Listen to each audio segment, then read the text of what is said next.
doubt. What do you think about Quincy? What do you think He, is going to happen with him ultimately? he just got signed to a two-way contract by the Lakers, so I'm very proud of him. I was just tweeting about it right now. Oh, really? Yeah, you just got the breaking news right now, bro. So yeah, he just got signed to a two-way contract. I haven't seen the details on who they let go. So I think Colin Castleton got let go. So I'm very happy about that. I didn't like him personally, as an NBA player. So um, yeah, Yes, I'm looking at the report right now. Shams is reporting that the Lakers are signing Quincy Olivari to a two-way NBA contract. His agent has a note, undrafted rookie coming out of Xavier who earned this spot, as we seen in the preseason. They are waiving Colin Castleton, as Dan, the Lakers fans just alluded. This is wow. I was really, I figured that this kid deserved a job and that he earned a job, but I really wanted him to stay in the purple and gold if possible. You know what I'm saying? I didn't want him to fall short to the LeBron James storyline, kind of like what Blake Henson did. And I'm happy yeah, man. that he has got a contract. Tough Wow. decision for the Lakers because they were obviously enamored by Colin Castleton. Like I thought Colin should have been cut before Blake Heinsohn. I felt like we let a good one go on Blake Heinsohn.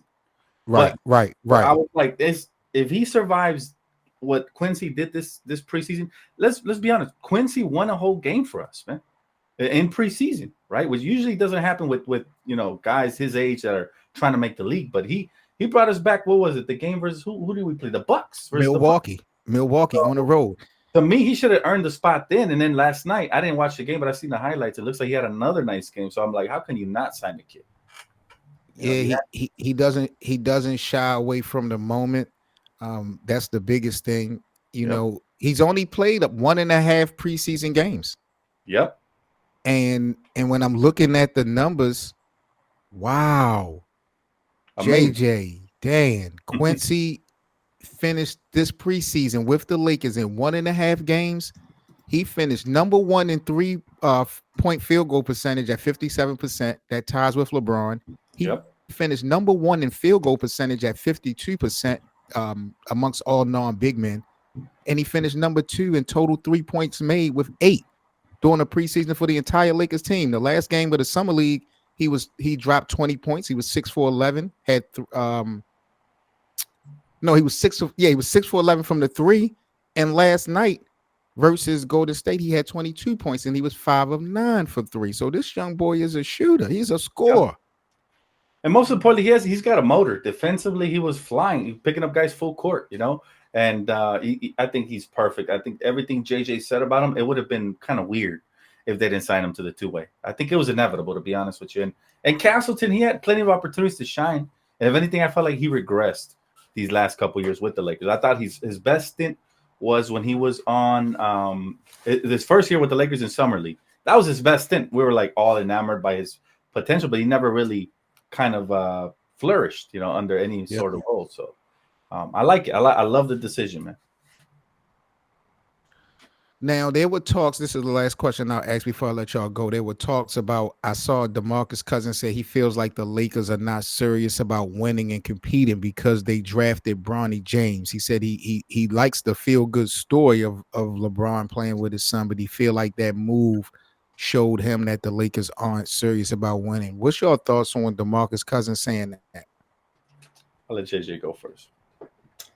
I did hear what DeMarcus Cousins said, and I think the Lakers are serious about winning. I just think DeMarcus Cousins didn't agree with that.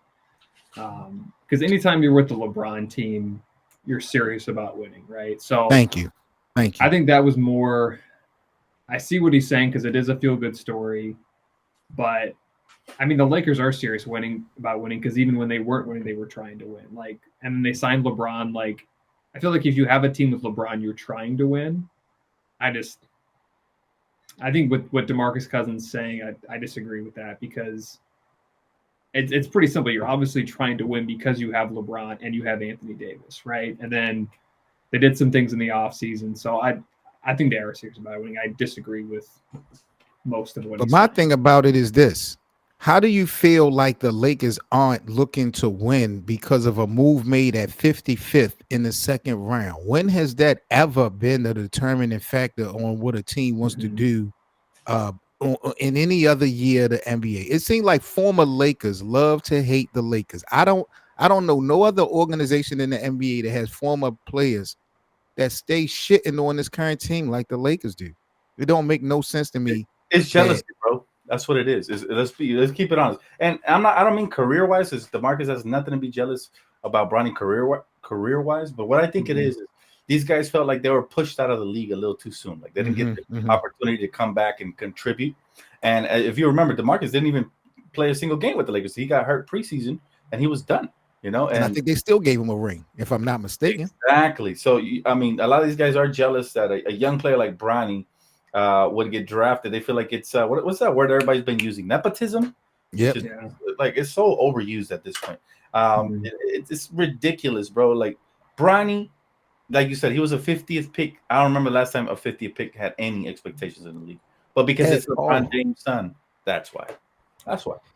And then to make matters even worse, when we talk about this argument that Boogie is trying to make, the Lakers have the same core, the same foundation that took them to the Western Conference Finals and went to the playoffs last year. D'Lo, Austin Reeves, Rui, LeBron, AD. That's the foundation of this Lakers. That's been the foundation for the last few years. They haven't gone anywhere. So what are you saying? They weren't looking to win when they went to the Western Conference Finals? They wasn't looking to be competitive last year when they went to the playoffs? If you're saying that you don't think the Lakers are serious because of the lack of moves that Rob Pelinka made in the summer, I'm good with that. But don't blame it on drafting Bronny James. Yeah. What is that $7 million going to do? I think DeMarcus Cousins has been saying some other stuff too, but he had a weird career because at one time he was like the best center for those 2 years. He was the real deal. Boogie was the real deal, but he's like a ticking time bomb. I couldn't play with him because you can't. Not to say you can't trust him. He's just too unpredictable as far as like his behavior. Exactly. Now the thing about Boogie, man, he had a good individual career, but outside of that, like he's one of these players that basically when they're done, they won't be remembered by the game too much because they didn't really accomplish anything team-wise like that. I think one of his best seasons was when he teamed up with AD, ironically. And I think the Lakers try to recreate that when they grabbed him, but it unfortunately didn't work out. And I wish him the best. But yeah, I also hate it, man, when they be talking about the Lakers organization that has been so classy to them at all times, and it's unfortunate.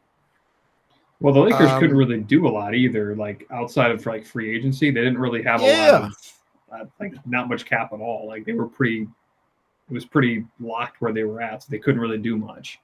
And when you look at what's happening, at least in the preseason, the Lakers didn't miss out. Would we rather have DeMarcus Cousins in uniform? I mean, DeMar DeRozan in uniform? Absolutely. But look at Klay Thompson over there struggling in Dallas. I don't want that.